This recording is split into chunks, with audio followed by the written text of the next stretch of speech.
Hi hello నమస్తే వాస్తవం టీవీకి స్వాగతం. నేను మీ దండుగుల శ్రీనివాస్. రాములమ్మ అలిగింది సాధించింది. ఇప్పుడు సోషల్ మీడియాలో ఇదే డిస్కషన్ నడుస్తూ ఉంది. రాములమ్మ అంటే మన విజయశాంతి అసలు ఎలక్షన్స్లో కనిపించిందంటే అధికారంలోకి వచ్చిన తర్వాత మళ్ళీ ఎక్కడ కూడా ఆమె కనిపించలేదు. ఆమె అలక పాన్పు ఎక్కింది, అలిగింది. ఆ విషయం ఎవరికి తెలియదు. అంటే తను ఎన్నికల్లో ప్రచారం చేయడం మూలంగానే ప్రభుత్వం ఏర్పడిందనే ఒక అపోహలో ఒక నమ్మకంతో ఉన్న ఆమె తనను రాగానే ఎవరు పట్టించుకోవడం లేదు, పలకరించడం లేదు, నాకు పదవి విషయం ఏంది అని చెప్పి ఒక అల్కపాన్పు ఎక్కిన ఆమెని మొత్తానికి మల్లికార్జున ఖర్గే కోటాలో ఆమెకు ఎమ్మెల్సీ పదవి దక్కడం అనేది, అనూహ్యంగా ఆమె పేరు ఎమ్మెల్సీ కోటాలో రావడం అనేది అందరినీ ఆశ్చర్యపరిచింది. అనూహ్యంగా అంటే ఆ పార్టీ నేతలే ఒక విస్మయం వ్యక్తం చేశారు.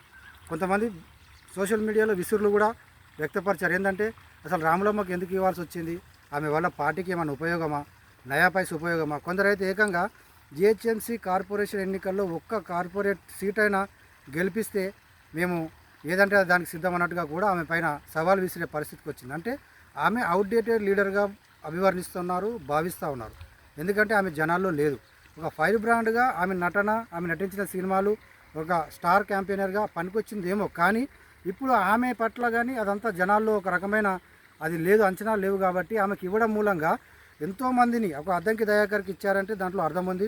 తను చాలా సీనియరు, పార్టీని పట్టుకుని ఉన్నాడు, ఉద్యమం చేసిండు, మాట్లాడగలుగుతాడు, పార్టీ కమిటెడ్ లీడర్గా పేరుంది. కాబట్టి ఆయనకు సానుభూతి కూడా ఉంది. చాలాసార్లు ఇస్తామన్నారు, ఇవ్వలేదు, రెడ్లు తొక్కేశారు, నల్గొండ రెడ్లు ఒక ఎస్సీని ఎమ్మెల్సీ పదవి రాకుండా చేశారనే ఆ అపవాదు నేపథ్యంలో ప్రభుత్వం మంచి నిర్ణయం తీసుకుంది, అద్దంకి దయాకర్కి ఇచ్చి.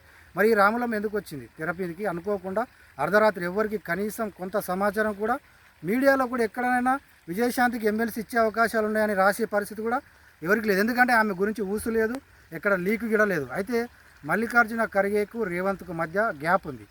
రేవంత్ రెడ్డిని మొదటి నుంచి వ్యతిరేకిస్తున్న వారిలో మల్లికార్జున ఖర్గే ఉన్నాడు. ఎందుకంటే రేవంత్ వచ్చిన నేపథ్యం, ఆయన పార్టీలు మారిన నేపథ్యం, అప్పుడు అవసరం రీత్యా ఆయన తీసుకొని ఆ స్పేస్ను భర్తీ చేయడము, కేసీఆర్ మీద ఉన్న వ్యతిరేకత, రేవంత్కున్న ఫైర్ బ్రాండు, ఇవి కలిసి వచ్చి కాంగ్రెస్కు అధికారాన్ని తీసుకొచ్చిన మాట వాస్తవం. అది రాహుల్ గాంధీ కూడా గ్రహించాడు.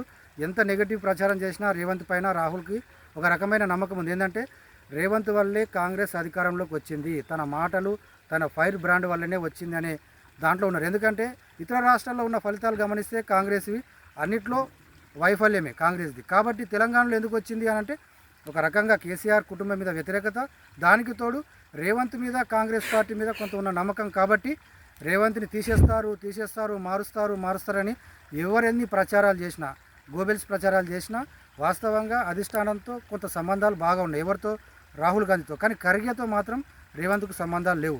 ఖర్గే టోటల్గా పార్టీ మనిషిగా చూస్తున్నాడు. ఎందుకంటే ఉత్తమ్ కుమార్ రెడ్డి, భట్టి వీళ్ళందరూ కూడా పాత మనుషులు కాబట్టి వాళ్ళకి ఎవరికైనా వస్తే బాగుంటుందన్న ఉద్దేశంతోనే ఆయన ఉన్నాడు. ఖర్గే తన ఎస్సీ సామాజిక వర్గానికి సంబంధించిన భట్టి లాంటి వాళ్ళకి వస్తే ఇంకా బాగుంటుందనే కోణం కూడా ఆయనలో ఉంది. దానివల్ల రాహుల్కి రేవంత్కి మధ్య గ్యాప్ని పెంచే క్రమంలో కొన్ని పనులు కానియకుండా కాలడ్డం పెట్టే పనిని కూడా చేశారనే ప్రచారం ఆ పార్టీలోనే ఉంది. రాములమ్మ పేరు రావడానికి కూడా కారణం ఖర్గేనే అని చెప్పి ప్రచారం మొదలైంది. అయితే మరి ఆమెను తీసుకున్నారు, రేపు మళ్ళీ మంత్రివర్గ విస్తరణ జరిపితే ఆమెకి ఇస్తారా మంత్రి పదవి అనే డిస్కషన్ ఇప్పుడు జరుగుతూ ఉంది. నిజంగా ఆమెకి ఇచ్చే పరిస్థితి ఉంటే కనుక ఇంకా మరింత అగ్నికి ఆజ్యం పోసినట్టుగానే పార్టీలో ఒక రచ్చ రాజకీయం మొదలవుతుంది. ఎందుకంటే ఇప్పటికే చాలామంది అధికారం కోసం కమిటెడ్గా పనిచేస్తున్న ఎంతోమంది లీడర్లు పదవుల కోసం ఎదురు చూస్తూ ఉన్నారు. నామినేటెడ్ పదవులు రావాలి, పార్టీ పదవులు రావాలని ఎదురు చూస్తున్నారు. రాములమ్మ లాంటి వాళ్ళకి ఇట్లా ఎమ్మెల్సీ ఇచ్చి మళ్ళీ ఇంకా మంత్రివర్గంలోకి తీసుకుంటే వాళ్ళు ఇంకా భరించే పరిస్థితి లేదు. ఇంకా కొందరైతే ఏం పెడుతున్నారంటే వెటకారంగా, ఏమో గుర్రం ఎగురాను వచ్చు, ఒక బీసీ లీడరు ముఖ్యమంత్రి కూడా అవుతుందేమో అని చెప్పి విజయశాంతి సీఎంగా కూడా అయ్యే ఛాన్సెస్ ఉన్నాయని కూడా వెటకారంగా, వ్యంగ్యంగా, ఇంకా కొంత రాజకీయంగా రచ్చ జరిపే విధంగా పోస్టులు కూడా సోషల్ మీడియాలో ఆసక్తికరంగా మారాయి.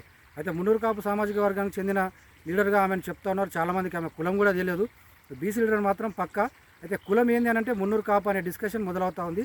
ఒక బీసీ లీడర్కు సీఎం చేయాలనుకుంటే ఒక లేడీగా విజయశాంతికి ఇస్తారేమో, సీఎంని మారుస్తారనే టాపిక్ నడుస్తుంది. కాబట్టి రేపు విజయశాంతిని సీఎం చేస్తారా అనే క్వశ్చన్స్ వేస్తున్నారు. దాన్ని చాలా మటుకు వ్యతిరేకిస్తున్నారు. ఏంటంటే విజయశాంతికి రాములమ్మకు అంత సీన్ లేదు, ఆమెకు ఎమ్మెల్సీ ఇవ్వడమే చాలా ఎక్కువైపోయింది. పార్టీకి ఏమాత్రం నయా పైసా ప్రయోజనం లేని చర్య ఇది.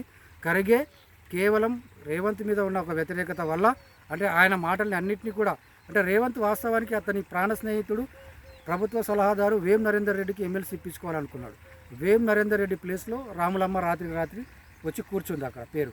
ఇదే దీనికి అంతటికీ కారణం కూడా ఖర్గేకు రేవంత్కున్న గ్యాపు అది కొనసాగుతూ ఉంది. అది మిగతా వాళ్ళకు ఒక ఎంటర్టైన్మెంట్గా ఉంది. ఎవరైతే రేవంత్ మారిపోతే మేము సీఎం కావాలని కోరుకుంటున్న వాళ్ళ లిస్టు చాంతాడంతా ఉంది కాంగ్రెస్లో.